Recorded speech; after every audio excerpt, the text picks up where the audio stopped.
In the last episode, a rebellious teenager inserted magnets into his fingers and embedded a digital watch into his wrist in the name of art, which led to a severe infection. Shaun and Lim teamed up for surgery and managed to save his hand. Meanwhile, young Lucho had 3 tumors growing inside him, and the medical team performed 3 life-or-death surgeries to save him. At the critical moment, Shaun went into super mode, figured out a solution, and gave Lucho a second chance at life. Asher's estranged father was suddenly diagnosed with cancer, and though the two had several missed chances at reconciliation, Shaun used a new surgical method to prolong his life, allowing the father and son to share a heartfelt goodbye. While Shaun and Leah's wedding unfolded romantically on the hospital rooftop, chaos erupted downstairs. Lim was attacked and left on the brink of death. Shockingly, the hospital prioritized saving the attacker who stabbed Lim.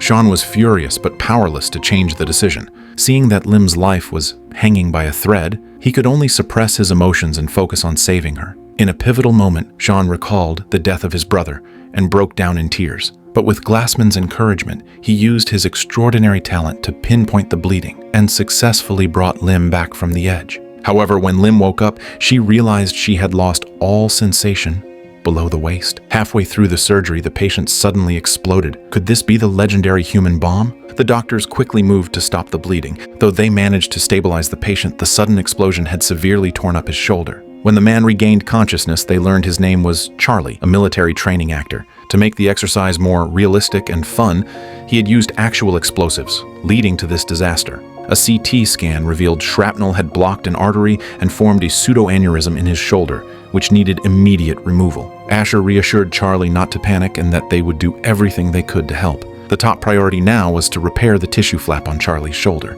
But before the surgery, Danica pointed out that ordinary methods couldn't possibly fix Charlie's shattered nerves. Even if blood flow was restored, his arm wouldn't regain feeling. So why not just amputate and be done with it? Shaun, as the attending physician, immediately shut that down. If cutting is your only solution, then why are we even doctors? He had already come up with a solution, transplanting a nerve from the leg to the shoulder. Asher was speechless, knowing this would make the surgery significantly more complex. Soon the surgery began, but an unexpected issue arose. The original plan didn't work. Charlie's nerve damage was too extensive, full of holes like Swiss cheese. Even if they repaired it, massive bleeding could follow.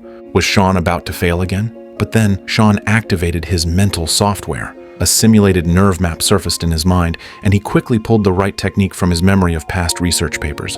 This particular surgery only had a 10% success rate, but Shaun said confidently, "I can do it." With swift precision, Shaun solved the problem in just a few steps. His trainees now saw his skills in a whole new light. As long as Charlie undergoes a period of recovery, he'll be able to fully heal. Shaun kindly advised him to spend his time on more meaningful pursuits. Charlie gratefully accepted his advice. Shaun then excitedly shared the good news with Lim, but she didn't want to hear it. It turned out Lim still resented Shaun because the surgery he previously performed left her paralyzed. She couldn't accept this and blamed Shaun for her condition. That night, Shaun lay awake in bed. The reason he fought so hard to save Charlie's shoulder today was because he didn't want to see history repeat itself. Suddenly, inspiration struck. Building on Charlie's case, Shaun came up with a bold new idea. He jumped out of bed and went straight to Glassman's house in the middle of the night. "I know how to fix everything. There's a surgery that can cure Lim's paralysis." The next day, Shaun presented the surgical plan to Lim. But the procedure involved placing complex instruments near her spinal cord. If even one went wrong, it could puncture a vessel and lead to sepsis, which could be fatal. With both risk and hope on the table, Lim had to consider carefully. Shaun promised to begin preparations and would wait for her answer. Just as the doctors were discussing Lim's potential surgery, another emergency patient arrived. This time, a man with a severed leg. Andy's foot had been cleanly sliced off, but strangely, he didn't feel any pain due to the blade's speed. The cut was so clean that if they reattached the foot in time, he could walk out of the hospital. The only problem? The foot had sunk to the bottom of a lake. Alex immediately called in a rescue team to search the water and sent Jordan and Daniel to the scene to bring back Andy's missing foot. But after searching the lake, all the team found was a pile of junk, from mannequins to bicycles, but no foot. Meanwhile, Andy's condition worsened. After debridement, the wound began bleeding again, this time like a fountain. No matter what they tried, they couldn't stop it. If they chose to ligate the vessels, they wouldn't be able to reattach the foot properly. Left with no other option, Alex gave up on the original plan and called Jordan and Daniel back. But the two still hadn't returned. Nearly 8 hours had passed since Andy lost his foot. At this rate, he might lose more than just his leg. Just as Alex was about to go ahead with surgery, Jordan and Daniel finally arrived with a box. Inside was Andy's missing foot. Turns out, right before heading back, the rescue team had finally found the foot at the bottom of the lake. Jordan and Daniel rushed back in their car, and even during the drive, they cleaned the dead tissue with tweezers and scissors, infused the foot with blood to maintain circulation, and stored it in a heated container. Everything needed for the reattachment surgery. Thanks to their race against the clock, the operation could begin immediately. But then something went wrong.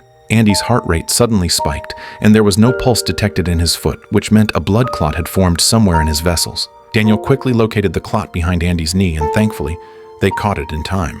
Otherwise, not only would the replantation have failed, but Andy could have lost his entire leg. The foot reattachment surgery was finally completed successfully.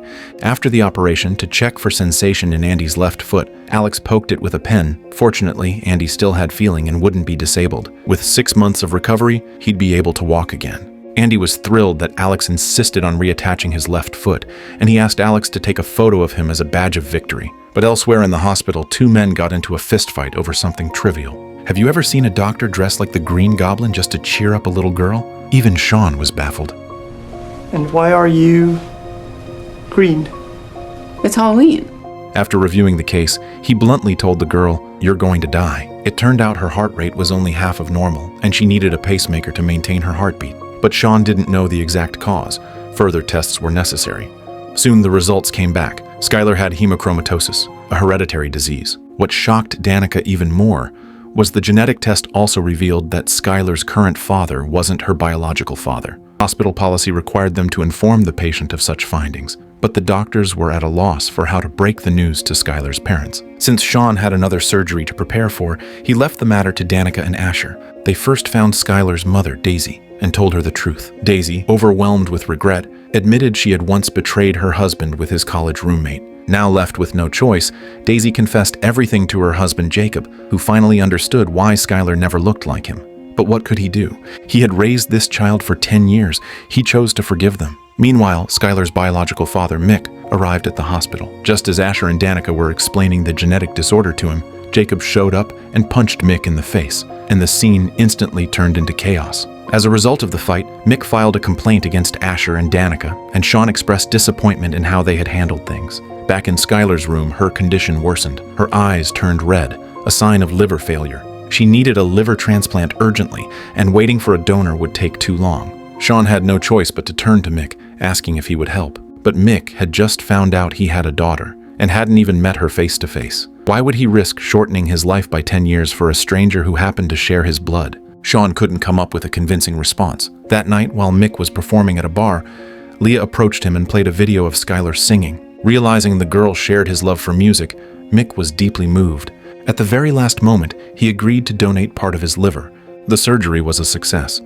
When Skylar woke up, both her parents were there by her side. But she didn't know the man who gave her his liver was her biological father. And to help her grow up without emotional burdens, everyone silently agreed to keep the secret. Meanwhile, the surgery Shaun had planned for Lim was entering its final stage. Shaun had always felt guilty for the operation that left her paralyzed. But after days of discussion, the team had come up with a better treatment plan. Now everything was ready, just waiting for Lim's green light.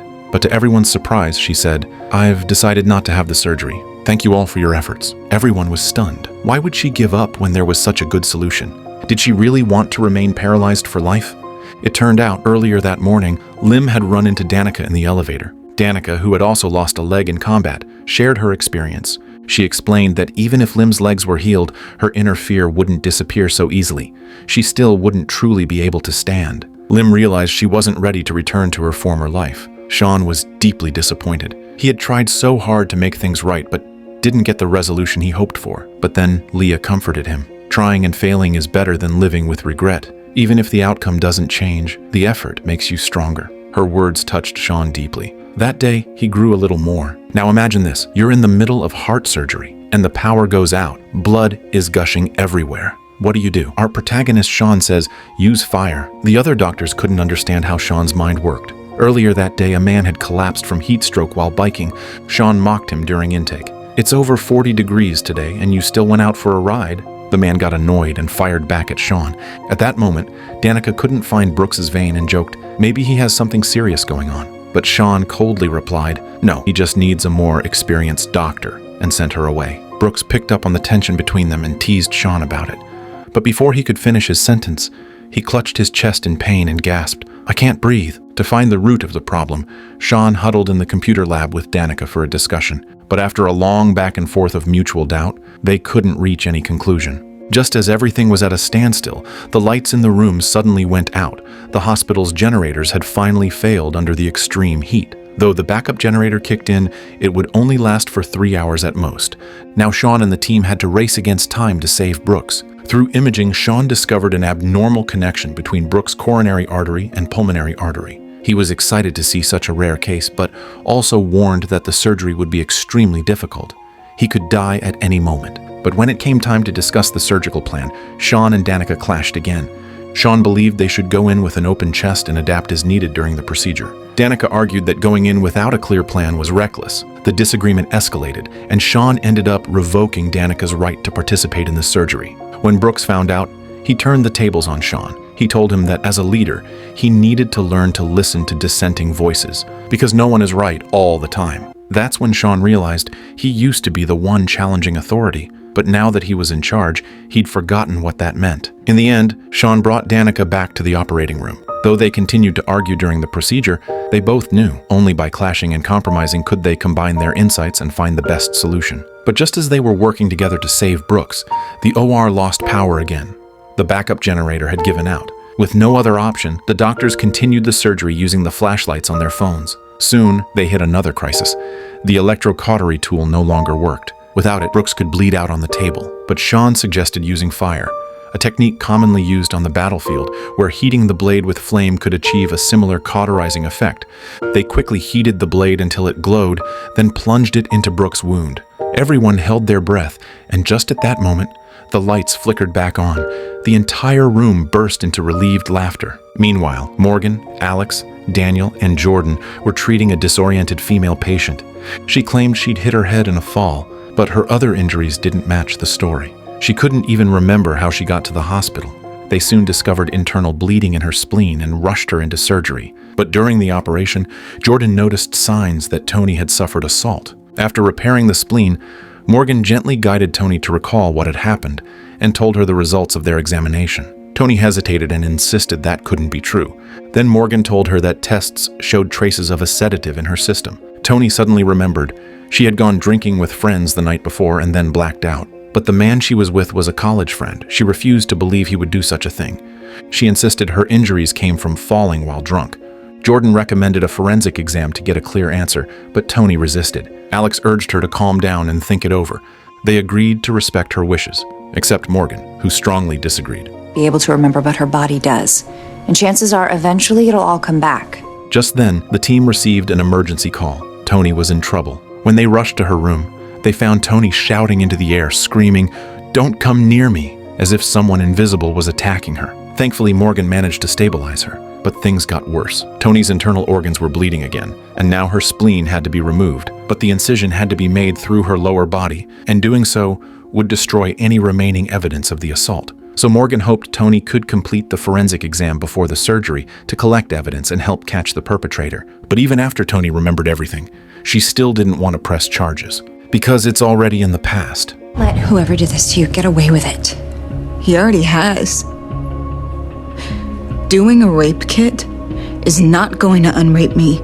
Faced with Tony's defeatist mindset, Morgan had so much she wanted to say. After the other doctors left, she finally admitted the real reason behind her strong reaction. It turned out Morgan had once been violated by her best friend, and at the time, she made the same decision Tony did. Seeing someone who had suffered just like her, Tony finally opened up too. She knew her friend liked her, but she never clearly rejected him. That hesitation led to tragedy. It was this emotional confusion that made her afraid to report it. Morgan encouraged Tony, telling her the victim is never at fault. Not even 1%. Women must stand up and fight for their rights. Right then, the surgery notice came in, but Tony had already changed her mind. The forensic collection began immediately. Before each step, the technician gently asked, "Are you okay? Can we continue?" Yes. It was all done with care, to prevent re-traumatizing the victim. We hope all perpetrators will eventually face justice. And we urge all victims, be brave, don't be afraid. Rise up and fight back. No excuse is ever a justification for crime, and it should never be used to deepen a victim's wounds. At the hospital, Shaun was examining a woman who was suffering from stomach pain. At first, he thought it was just a mass, but when the imaging came in, everyone was stunned. There was a surgical towel inside her intestines. Shaun broke the news to the patient, Naveen. The towel had been there for years and had fused with several of her vital organs. He reviewed her records and guessed that the towel had been left behind during her previous appendectomy. And that surgery had been assisted by her wife, Luna, who was a nurse at the time. When Naveen tried to ask Luna, she gave vague, evasive answers. Naveen started suspecting her wife. As their argument heated up, Shaun stepped in and said the priority was to remove the towel. But suddenly, Naveen lost consciousness. The monitors showed a dangerous spike in her blood pressure, likely septic shock caused by the towel. She had to be rushed to the OR immediately. Halfway through, Naveen's blood pressure plummeted. Her heart rate soared. Her body couldn't handle the strain, so they had to sedate her and pause the operation. To find the best treatment plan, Shaun turned to Lim for a consult, but Lim refused him. She still hadn't forgiven him for the surgery that left her paralyzed. Out of options, Shaun went to Glassman for advice. After pooling their ideas, Shaun concluded that all necrotic tissue would have to be removed. But that meant stripping away Naveen's ability to have children. If they were to proceed, they'd need Luna's consent. Luna immediately refused. She feared Naveen would resent her forever. But Shaun didn't hold back. You have to decide, whatever the consequences may be. Shaun's point was simple. If you never take that first step, you'll be stuck in place forever. The surgery began quickly. As Shaun carefully made the incision, he was surprised to see the necrosis wasn't as severe as expected. If everything went well, Naveen's reproductive system might be preserved. Shaun launched into his mental overdrive, but suddenly the simulated map in his head vanished. No matter how he calculated it, the chances of a perfect outcome never hit 100%. After the surgery, Asher told Naveen the unfortunate truth. Just as she was about to break down, Luna stepped forward and took the blame. I was the one who made the decision. All I ever wanted was for you to live. You mean everything to me. Luna's heartfelt confession moved Naveen deeply. Even Shaun was touched by what he saw, so he returned to Lim's office and finally apologized for his past mistake. Back then, he'd rushed into a risky procedure without her consent. Though he saved a life, it cost Lim her mobility. He had always seen Lim as both a mentor and a friend. Now he wanted to restore that bond. I miss you. And just like that, the teacher and student reconciled. Even better news soon followed. There's a chance she may walk again.